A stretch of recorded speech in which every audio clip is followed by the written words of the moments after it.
వివక్ష ప్రదర్శించొద్దు, భారతీయులందరి పట్ల సమానంగా చూడాలని చెప్పి ఆర్టికల్ 14-15 చెప్తున్నది కదా.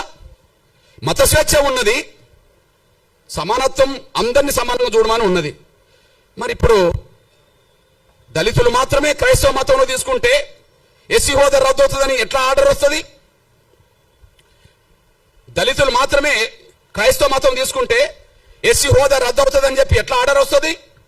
ఆ ఆర్డర్ను సమర్థిస్తూ ఎట్లా తీర్పు వస్తుంది? నేను ఎందుకు ఈ మాట మాట్లాడుతున్నంటే, ఈ దళిత వర్గం నుంచి ఇప్పటికీ భక్తులే, ఈ దళిత వర్గం నుంచి ఎవరన్నా క్రైస్తవ మతంలో చేరుకుంటే ఇప్పటికీ భక్తులే.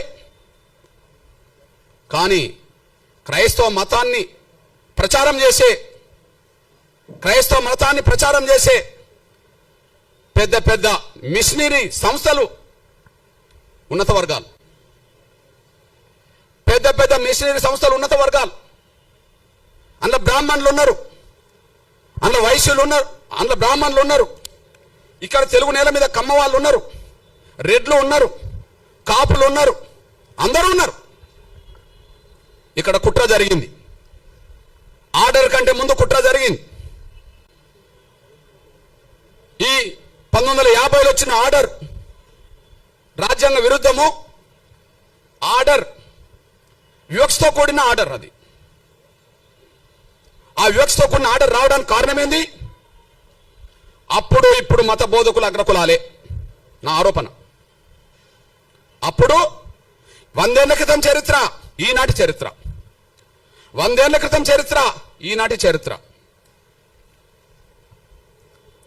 దళితులను మతం మార్చుకుంటే వాళ్ళ ఎస్సీ హోదా ఇయ్యాలనా వద్దా అని చర్చ జరిగినప్పుడు, వాళ్ళ ఎస్సీ హోదా ఇయ్యాలనా వద్దా అని చర్చ జరిగినప్పుడు, ఈ దేశంలో మేము అందరూ సమానమే, ఈ దేశంలో మేము అందరం సమానమే, మాకు ఎలాంటి ఎస్సీ హోదా వద్దు, మాకు రిజర్వేషన్లు వద్దు అని చెప్పి రాజ్యాంగ సభలో చర్చల్లో పాల్గొన్నది ఈ దేశ క్రైస్తవుల తరపున ఒక దళితుడు లేడు. దళితులు క్రైస్తవులుగా భక్తులుగా మిగిలిపోయినరు. కానీ క్రైస్తవ ప్రచారం చేసింది, క్రైస్తవ మతం సమానత్వంతో కూడుకున్నదని ప్రచారం చేసింది ఎవరన్నా ఉంటే, దేశంలో పేరు గల్ల వాళ్ళు ఎవరన్నా ఉంటే అప్పుడు ఇప్పుడు అగ్రకులాలే. వాళ్ళు మారవచ్చునా? వాళ్ళు మారమని చెప్పవచ్చునా?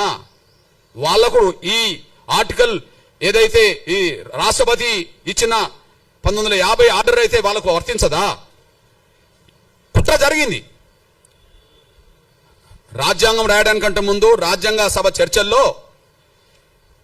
మైనార్టీల హోదా